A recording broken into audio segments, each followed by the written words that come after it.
Hi everybody, it's Sam at Mixed Up Craft. Thanks for watching my tutorial today.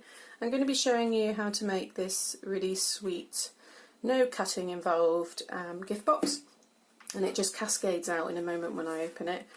Just finished it off with some little sentiments on the side as part of my Mother's Day series, and the paper pack that I purchased from Pound World, which I've used for a few of my projects. If you've seen any of my earlier ones, I've used this print or variations of the print from the pack in a few of my projects even, sorry.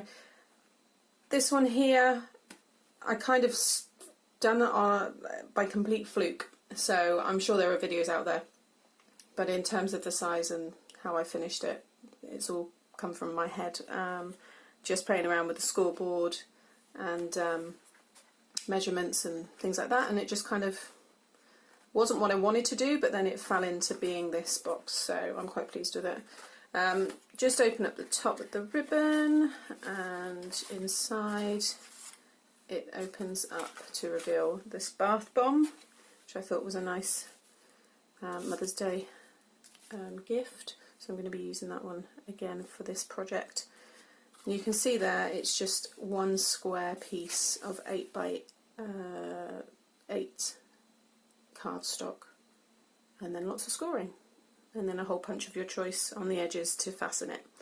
So pop all that to one side and crack straight on with the video. Excuse me.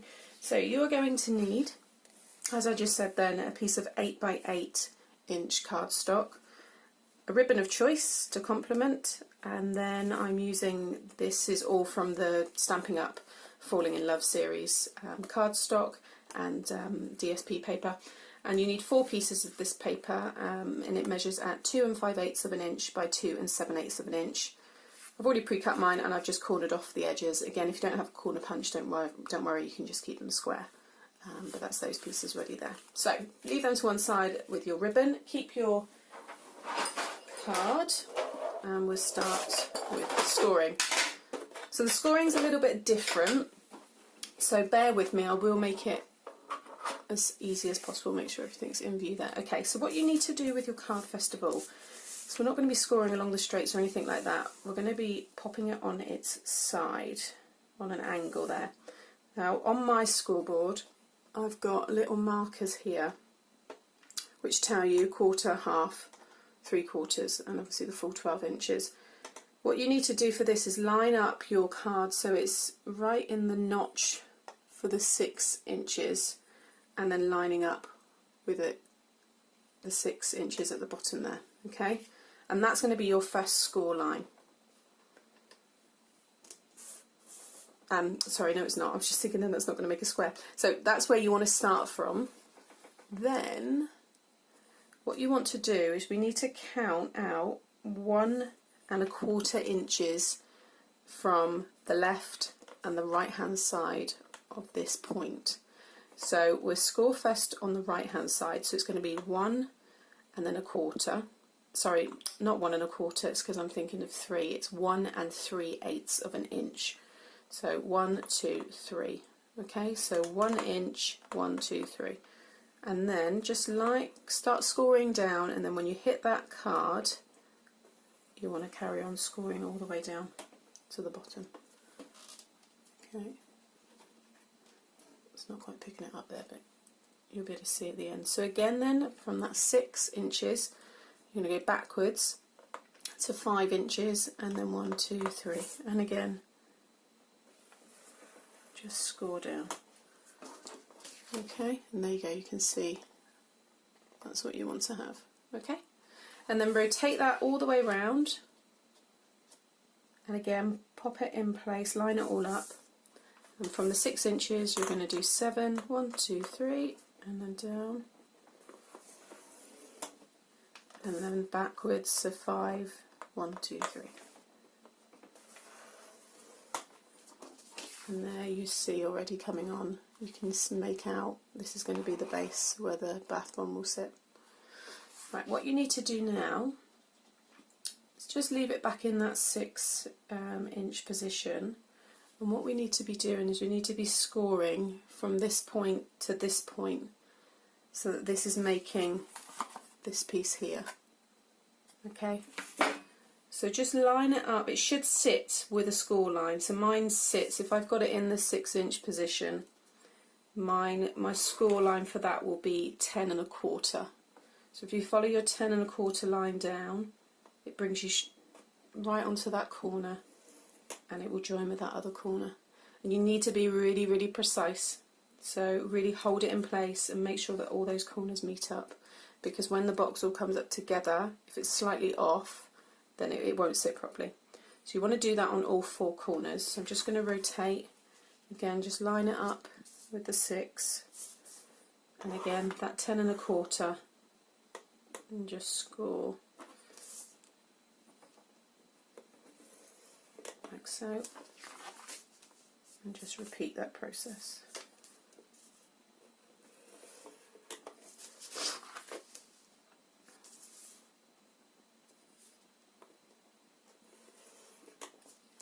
Okay, so that's all that scoring done. Excuse me. What we need to do now is, if you line up these corners, this one and this one, with the 4 inches and the 8 inches, okay, so it sits in there just right. You then want to score from your 6 inches, and that should bring you directly to that point. So you just want to score just down to that score line, like so. Just pick it up there. There we go. Okay. So again, line up the corners to the 8 and the 4 inches, and then from the 6 inches you're going to score down. So just rotate, line that up, and again you need to make sure that you get that perfect, because that's what actually forms the shape. The square is these pieces. When they're pushed in, they will make it into the square shape. So again, if you're slightly off, the whole box will be. Right, there we go. So that is how you need it to look. Okay, right. I will be putting all these scoring and wording it as best as I can in my blog. So if you just pop down into the description part in this YouTube video, you'll be able to find a link to my YouTube channel, my blog. Sorry. Now what we need to be doing is punching holes in the corners here for you to be able to pop your ribbon through and fasten it. Now I did use this one here, which was just an inexpensive Hobbycraft corner punch, or any kind of punch really. But what I'm finding is it's okay, but it's not going to last for too long. You can see already a bit of pressure from the ribbon because it's quite thin there. So just for the purposes of this video, I'm just going to use a standard hole punch. But if you've got any other nice detailed punches, then do use them, because it will look lovely. But I just thought with this, I'll be able to go a little bit further down and just give it a little bit more, like so. A bit more of a space there, so it's just got a bit more strength. So it's probably going to be opened and closed a few times. So you just want to roughly kind of line that up as best as you can all the way around. You can see there. Okay.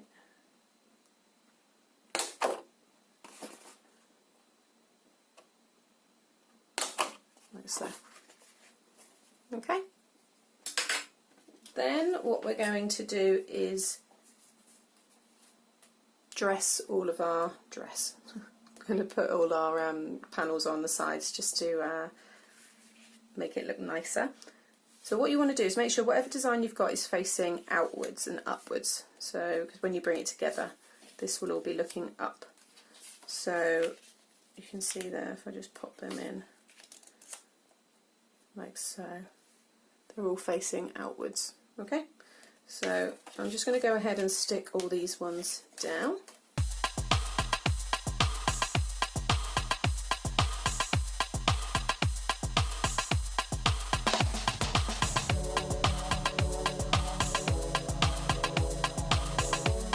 Okay, so that's what you want to have at this point. So now what we need to do is decorate it with our sentiments. So I've already pre-cut these 4 discs with my 2-inch punch, and then what I'm going to be using is just some of my Tim Holtz Distressed Ink, and this is the Pumice Stone, and this is the Love from the Jar of Love stamp set by Stampin' Up. So you just want to pop in your sentiment. You could put obviously Mother's Day, but I've done a lot with Mother's Day on, so just if I just put love on this one, it's just a bit different. There we go. I do love this little stamp.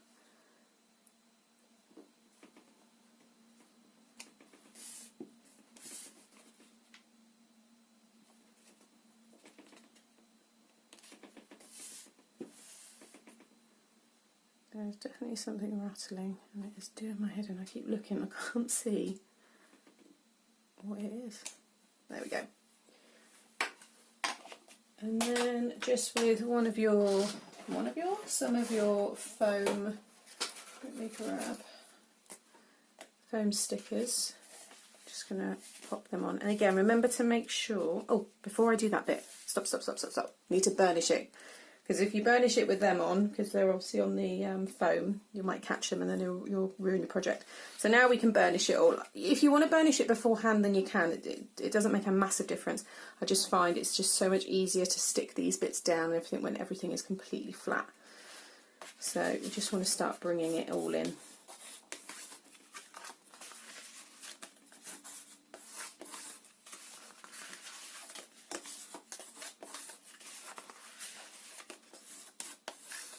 And then those top ones.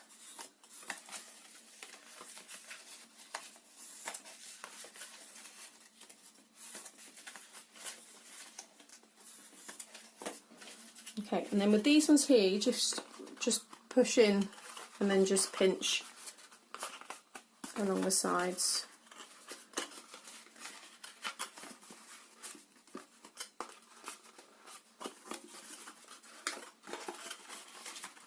Like so. Okay, so you can already see it's all come together there. And then just lie it back out again, and then just add on those sentiments, making sure that it's all facing the right way.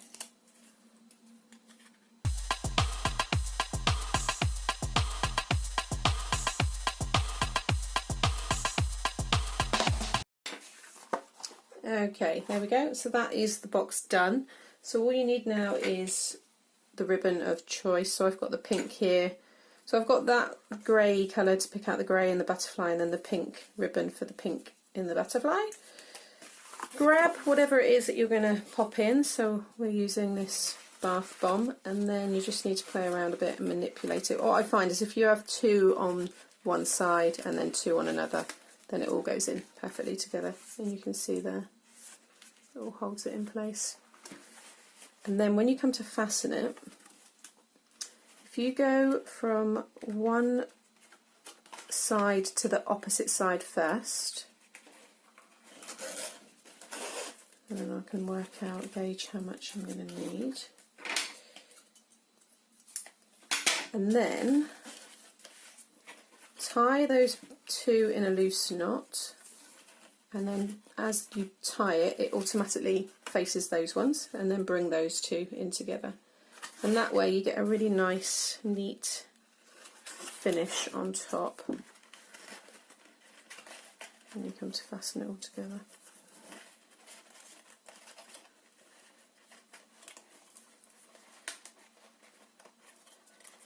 Like so.